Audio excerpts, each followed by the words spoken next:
Être ce que nous voulons avec fierté et passion, le Grand Cherokee 2015, le meilleur de nous-mêmes, vous présente Mecamag. CT Motors, le spécialiste de vos déplacements, vous présente Mecamag.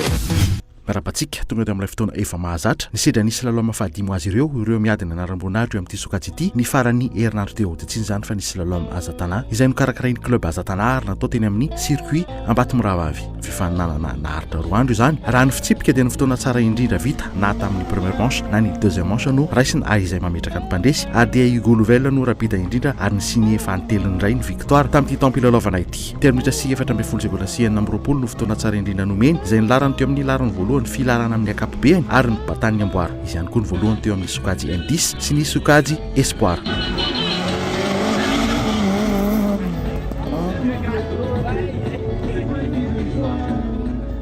Nanao izay hafa ny ilaza avy amin'ny club Azatana nitondra ilay Peugeot 106 fa tsy ampy ny ohatra tamin'ny vitan'ilay mpanamory C2 avy amin'ny FMMSA mary dia izy nilahatra teo amin'ny lalana faharoa filarana amin'ny akapobeany tamin'ny fotoana 3 sy 9 sekondra sy 1.7 izay nilarany teo amin'ny larana faharoan'ny M10.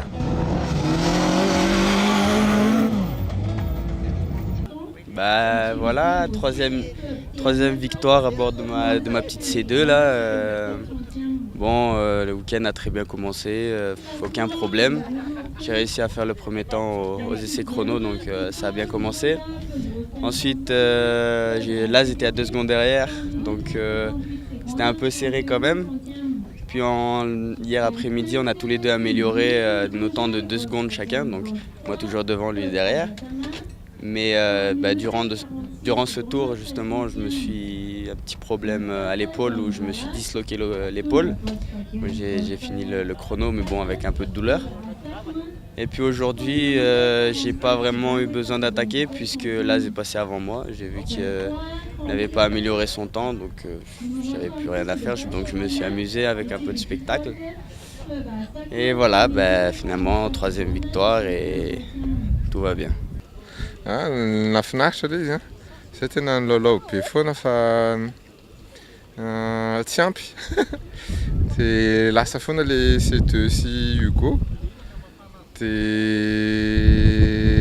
tsy maintsy mandinika kely amin'ny resaka pilotage ohatr'izany angamba aloha ngamba lasaina hoe le pilotage fa na zany atsany no tôbily afaka hatsaraina foana fa tsy tiako loatra ny le concurrent natetika raha fa le any reny foana zay ny anazy ny tôbily foana ny problemany ana loko hoe pilotage ko no hatsaraiko.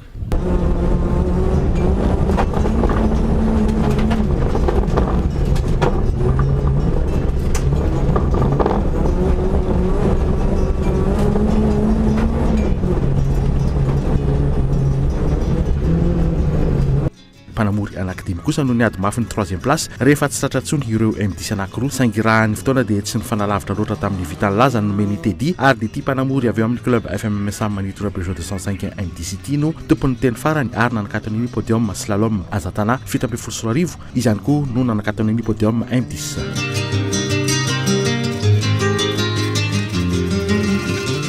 Combat nafinaritra be ny adversaire matanjaka daholo nerina andeha be daholo mihitsy tamin'ity dia izay no tendreniko hoe nafinaritra le combat.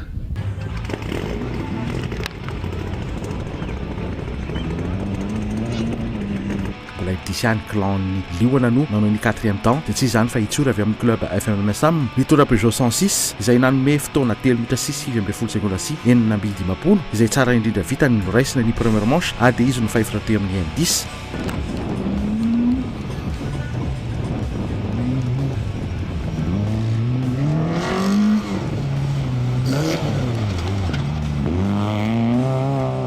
mpanamory M11 i Gérard nitondra Peugeot 306 no nanao ny 5e temps vokatra farany tamin'ny tidingana fahadimy ity izay voalohany ihany kosa ny batany amboarin'ny M11 tamin'ny fotoana kilometra 6,7 seconda sy 3,50 izany hoe nanana ikarana centième de seconde tamin'ilay mpanamory Peugeot 106.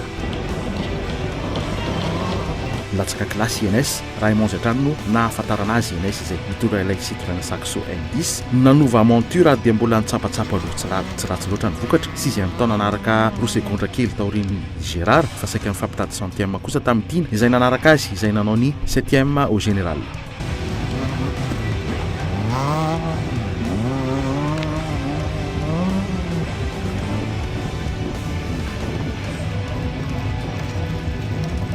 Le M10 tsy mitovy amin'ilay M11 le noentiko hatramin'izay dia vao mizatra an'ilay daba sy mianatra mitondra anazy koa ny tena marina dia mahafinaritra ka miady amin'ny zala eo dia mianatra koa ny tena marina.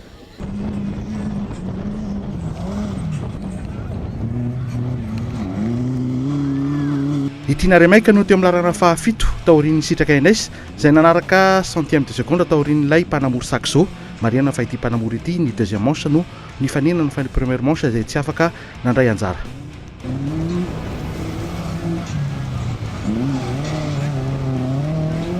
Nalaza ny team C2 tato ato asaika ireo bandy kely no tena araka ity tamin'ity fiara ity. Akoatran'ny Hugo dia tao ifaniry Miky ary nisy arrivage vaovao ny zanaky ny Rianja iary io ireto bandikely ireto izay isan'ireo relève-ny sport mécanique. Slalom voalohany Mika sy Faniry tao ambaty moravavy ary fandraisana anjara voalohany iary ihany koa eo amin'ny slalom. Fa raha ny expérience aloha dia mbola manatomby Mika sy Faniry satria efa nisedra slalom efatra mialohan'ny tidingana fahadimy ity. Rehefa mécanique dia tsy maintsy misy hatrany ny olana ary matetika dia amin'ny ora farany no hitrangana izany. Raha saika nisedra olana mécanique hatrany Mika teo amin'ny manche teo aloha dia anjaran'ny Faniry indray no nisedra izany satria dia nilaozan'ny transmission izy ny deuxième manche farany ary voatery nijanona saingy raha ny fotoana dia izy no rapida kokoa ary ny fotoana vitan'ny première manche no nametraka azy teo amin'ny lalana fahavalo nanaraka ny Tina Remeka nanana ikarana ray seconde mahery kely nohatra tamin'ilay mpanamory Peugeot 106 i Faniry no batany amboaran'ny Sokajy Roky ary faharoa kosa teo amin'ny Espoir. Tamin'ilay farany teo efa tao anaty stratégiako hoe attaque maximum kanjo tsy nazaka le transmission dia tapaka. Bon ça va tsy dia tena hoe miova be fa le izy teritery fotsiny sady 3 tours le izy dia mila fizika be koa manao le izy tena metimety amina na be valala na circuit TMF ihany.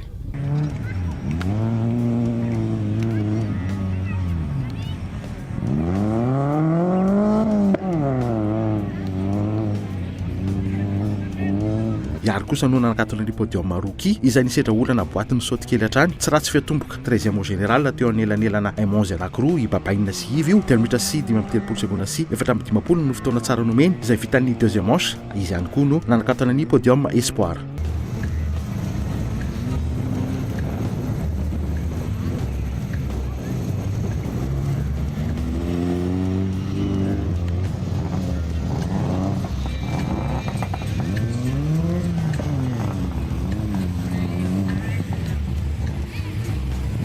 Laiko sady mianatra koa fa tsisy objectif hoe fa s'amuse fotsiny dia mianatra surtout tamin'ity voalohany ity le comportement le daba zany no tena nianarako aloha zay vao tena hitako tsara le izy satria zay vao vita tamin'ny androany zany zay vao vita le boîte tsy nanina intsony le izy. Taraiky Mika lavitra tany farafara tany loatra tamin'izy roalahy ireto tsy olana mekanika fa nikitikitika zavatra tsy tokony kitihana ary dia taraiky seconde maromaro teo amin'ilay pif-paf izay nahaverezana fotoana betsaka 17e au général tamina fotoana 3 minitra sy 7,30 seconda sy 3,30 izany hoe taraiky 3 seconde mahery kely teo alohan'ny Jim fa nampinana ray seconde mahery kely kosa any Milène izay nanaraka azy.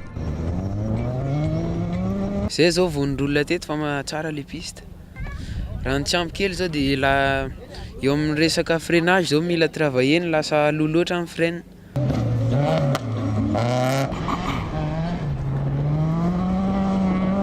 Resaka relève izay hatrany dia tsy diso anjara ibabaina izay Sokajy jeune reo amin'ny Roky dia izy no lasa lohany aro ibabaina avy amin'ny club FM Sam nitondra Peugeot 205 M11 12e temps lasa centième de seconde teo lohany aro izy no faharoan'ny Roky ary voalohany kosa teo amin'ny pilote jeune.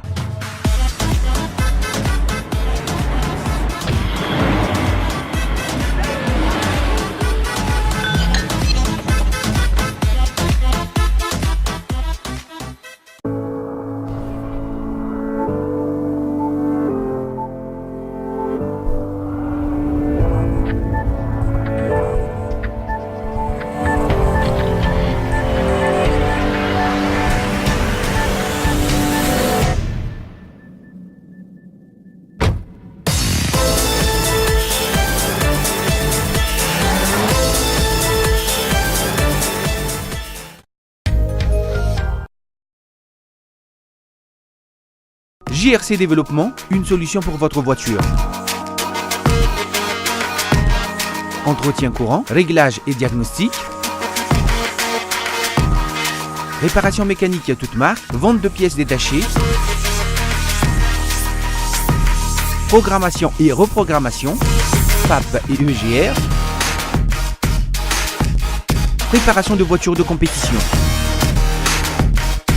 JRC Développement, représentant du boîtier Link à Madagascar. JRC Développement, l'eau 41 Villa Ange à Talamouit à Boudbao, Sana 105, contact 034 28 535 09.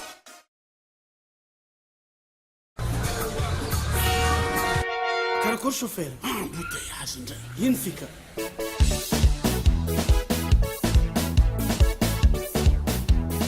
Baoul Natika, y'a l'embouteillage, tous les motos, marqué Kimco, Mafsad rapide, Tunga Vanifide, moto scooter, ma pièce valeur, Amsete motos, Anjaro, Kimco, Super 8, scooter, ma piste valeur.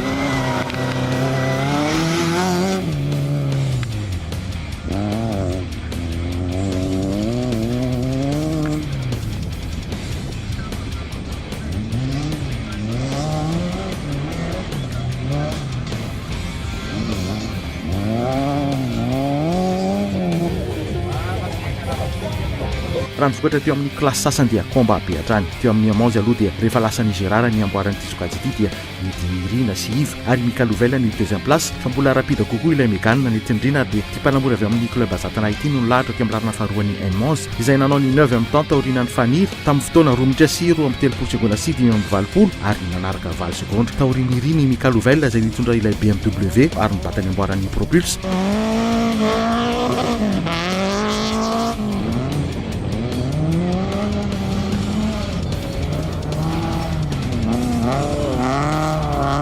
Mikalovela izay nanakatony podium Enmons.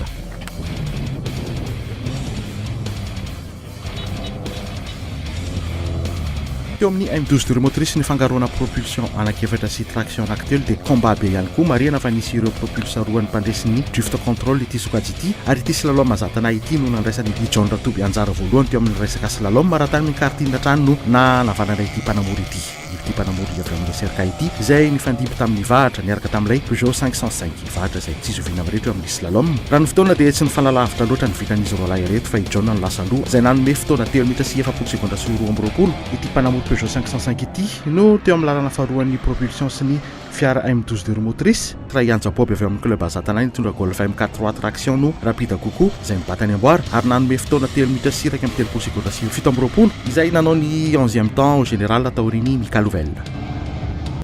Mahafinaritra tena mahafinaritra satria tonga dia nahazo fahafinaretana tonga dia nahazo fianarana be koa satria nanantena hoe ay kanefa tena sarotra dia sarotra le izy tamin'ny voalohany niezaka nandeha mafy dia lasa nanao spectacle be fotsiny ratsy be ny temps dia nampianarany fa mavory rehetrarehetra moa zany isaorana indrindrindra ny laza sy ny drift control zany satria tena nanoro tsara mihitsy dia mba nanatsara temps be mihitsy androany alahady dia reny ny vokatra.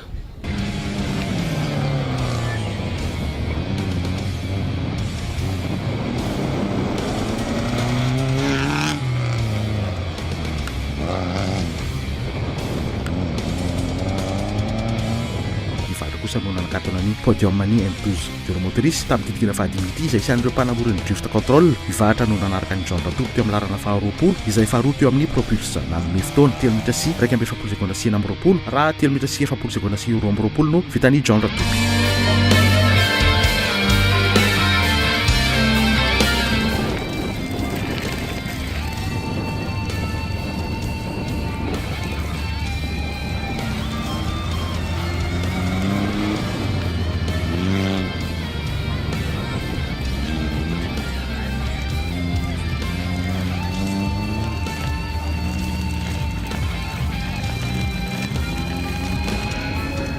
teo amin'ny M9 nisy mpifaninana roa dia nanjakany Andy indray ity dingana vadiny ity izay nifanaraka ihany koa ny filarany tamin'ny gym izay nitondra Peugeot 106 ity mpanamory X-Ity araka izany no voalohany sy nibatany amboara teo amin'ity sokajy ity izay nanome fotoana 3 minitra sy 9:30 izay teo amin'ny larana fahadimy ambin'ny folo filarana amin'ny ankapobeny raha 16 taona nanaraka ity mpanamory X-Ity ny gym izay nahavita fotoana 3 minitra sy 9:30 sy 9:40 izany hoe miady centième de seconde tamin'ny Andy.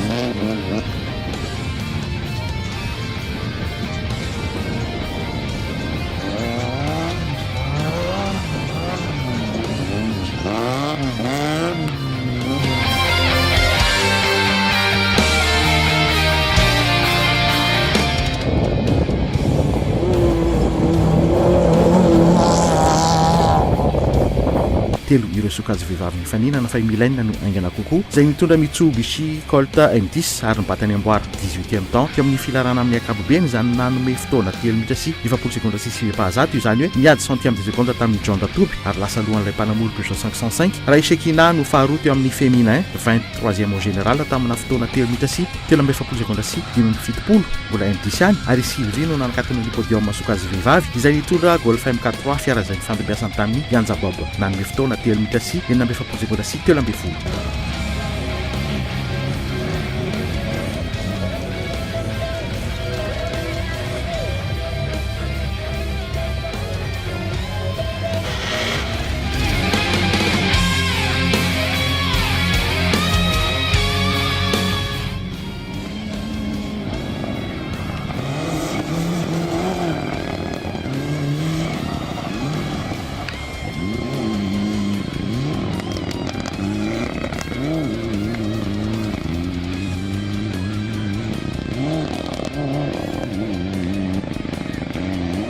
Teo amin'ny 4 motrice indray dia mbola tsy refesy mandidy aloha Yaza Danielson satria dia izy no aingana indrindra niaraka tamin'ilay Mitsubishi Evo 6 nanome fotoana 3 minitra sy 9:30 sy 7:70 raha Jacques Ferré ilay nifandimby fiara taminy no nanao ny deuxième temps nahavita 3 minitra sy 9:20 sy 7:70.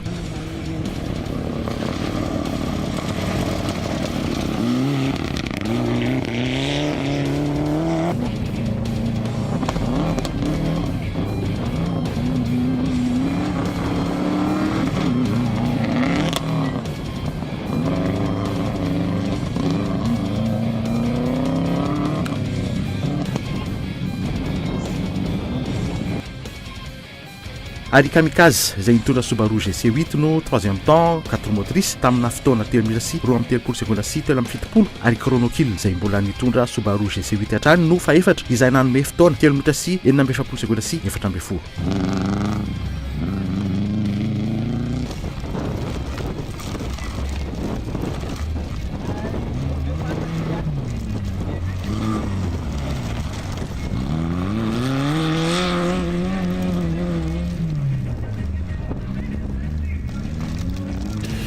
Raha nifokatra teo amin'ny crosscar indray dia nafana ihany koa ny ady combat be hatrany ihany koa fa i Jojo no aingana indrindra ary nibatany amboara teo amin'ity sokajy ity tamina fotoana 3 minitra sy 9:30 sy 1:10 raha i Cash no lahatra teo amin'ny lalana faharoa tamina fotoana 3 minitra sy 4:30 sy 9:70.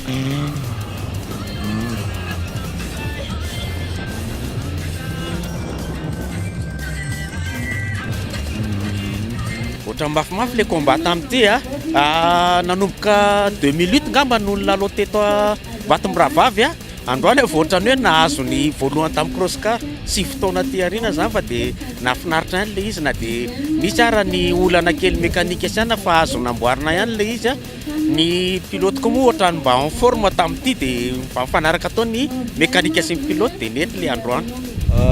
Ezakezana ny combat satria nisy fotoana tsy nilalao kely elaela fa tsy tena dia somary nanavao kely fa nasady nana problème koa tamin'ny mekanika dia nanamboatra fa androany zany vao mahita hoe sava le daba dia ezaka ny attaque fa zay résultat dia tsy maninona fa sava. Ary rato kely no nanakatony ny podium crosscar izy teo lahy rehetra samy avy amin'ny club MSA.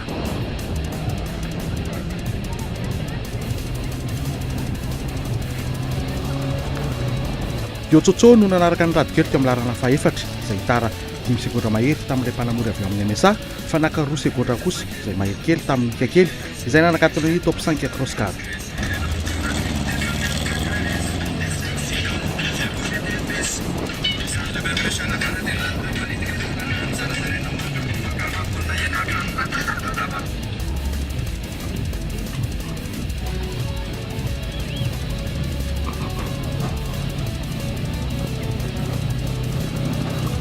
Nikajy ny lalana fahenina tamin'ny fotoana 3 minitra sy 17 sekondra sy 20 ary Guépard no 7e au général nanome fotoana 4 minitra sy 20 sekondra sy 6:30. Igabarakely kosa no teo amin'ny lalana fahavalo.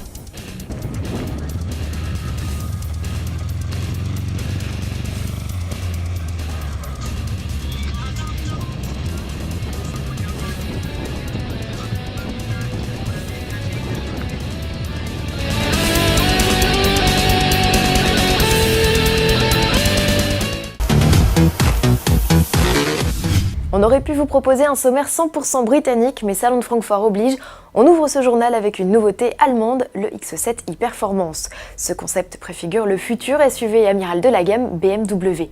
Il se veut aussi luxueux qu'imposant, c'est dire. Le style du X7 tranche avec les récents concepts Z4 ou série 8, élégant et élancé. Lui semble avoir été taillé dans la masse. Tout l'inverse de l'Habitac. Dans un environnement cosy, très épuré et high-tech, on découvre 6 fauteuils individuels. Les matériaux ici ont été sélectionnés avec soin. On y retrouve de l'aluminium, du cuir, du bois et même du cristal. L'espace est baigné de lumière grâce à la présence de larges surfaces vitrées, dont un toit panoramique. Choyés, les occupants profitent par ailleurs de multiples services connectés. Au volant, le conducteur profite lui d'une motorisation hybride rechargeable et pourra sans nul doute lâcher prise grâce au mode de conduite semi-autonome. Le X7 deviendra réalité en 2018. Dans son viseur, le Mercedes GLS, même si BMW l'a annoncé, son modèle marquera une nouvelle référence en matière de luxe. À suivre. Direction à présent l'Angleterre et plus précisément Goodwood sur les terres de Lord Marsh. C'est là que se tient tout le week-end le Revival Festival. C'est quoi? Un rassemblement délicieusement rétro où il n'y a pas que les voitures de vintage, les tenues des participants aussi, un vrai bond dans le passé. C'est l'occasion choisie par Caterham pour dévoiler une nouvelle série spéciale de sa célèbre Seven. Pour marquer les 60 ans du roadster anglais, on avait déjà eu le droit à une version Sprint.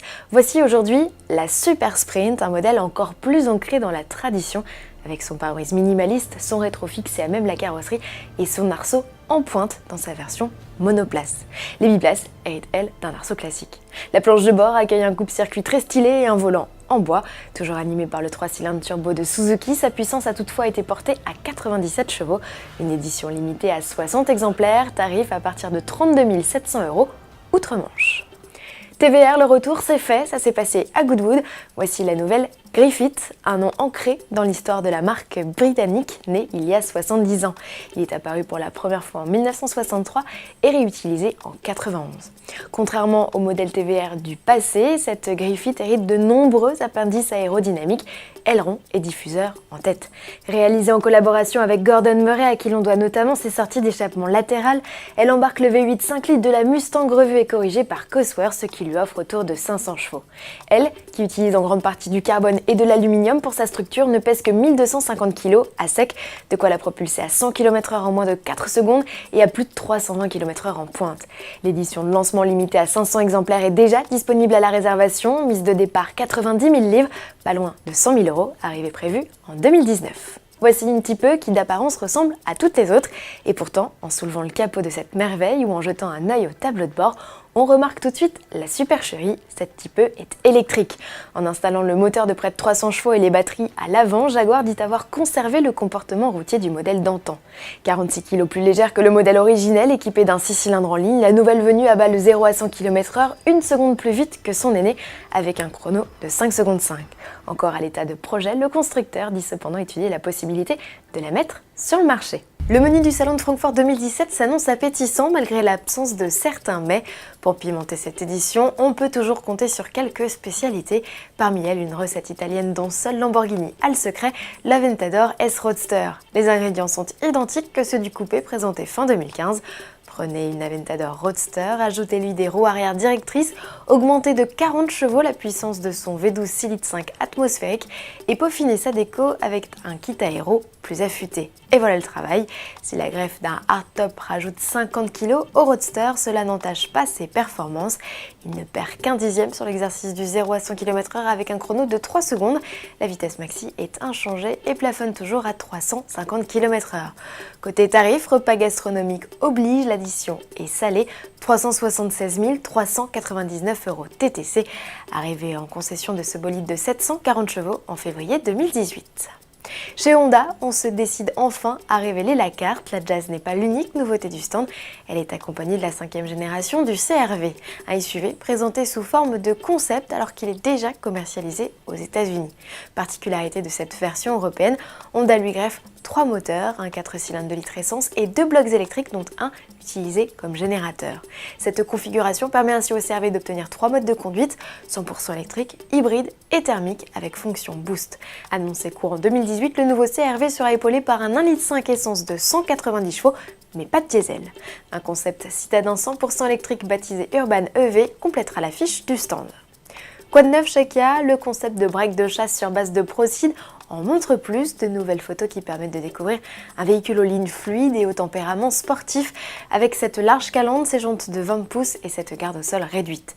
Outre présenter un nouveau type de carrosserie qui pourrait intégrer la gamme Kia, à l'avenir, ce prototype présage surtout les lignes de la Ceed de 3e génération attendue en 2018.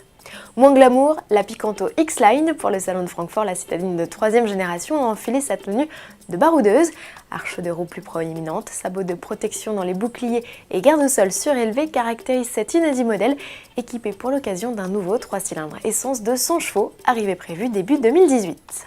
Pour Francfort, Alpina, petit constructeur qui ne travaille qu'à partir de modèles BMW, a choisi lui de s'occuper de la série 5 diesel. Revue et corrigée par ses soins, elle devient D5 et même ici D5S. Berline et Break reçoivent un 6 cylindres 3 litres tri-turbo de 388 chevaux et 800 Nm. C'est le mazout de série le plus performant du monde, annonce le préparateur, avec un 0 à 100 expédié en 4 secondes 4, un 0 à 200 avalé en moins de 18 secondes et une vitesse maxi établie à 286 km/h. La M550D forte de 400 chevaux est, elle, bridée électroniquement à 250. Et en plus, elle est plus chère, plus de 93 000 € contre 88 000 pour l'Alpina.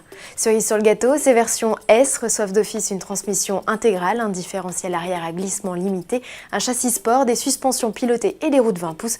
Lancement au mois de novembre. Chez Audi aussi, c'est une tradition. La veille de l'ouverture des portes du salon, la maison mère Volkswagen rassemble ses marques pour un grand défilé.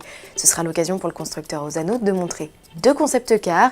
Le SUV coupé et la berline sont électriques et autonomes, voire entièrement automatisés pour la familiale. La division sportive d'Audi n'est pas en reste et propose d'ores et déjà de découvrir sa R8 spéciale en action. Les rumeurs se confirment, la GT devrait délaisser ses 4 roues motrices pour devenir simple propulsion. À suivre. Ça s'est aussi passé ce week-end, les 70 ans de Ferrari à Maranello. Plus de 4000 clients et pas moins de 500 voitures avaient fait le déplacement dans le nord de l'Italie pour fêter cet anniversaire. Même la patrouille aérienne italienne s'est déplacée. Événement couronné par le fruit d'une fructueuse vente aux enchères, elle a atteint le cap des 60 millions d'euros. Parmi les stars de la vente, une LaFerrari Aperta. Les 8,3 millions d'euros déboursés par son nouveau propriétaire, soit 2 fois plus qu'estimé, seront reversés à l'association d'aide à l'enfance Save the Children.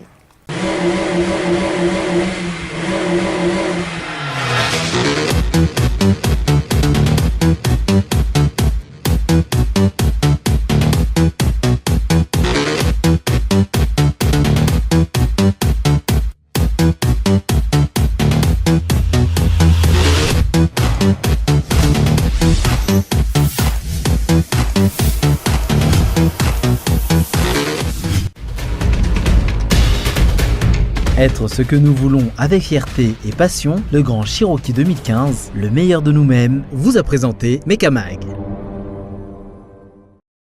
City Motors, le spécialiste de vos déplacements, vous a présenté Mekamag.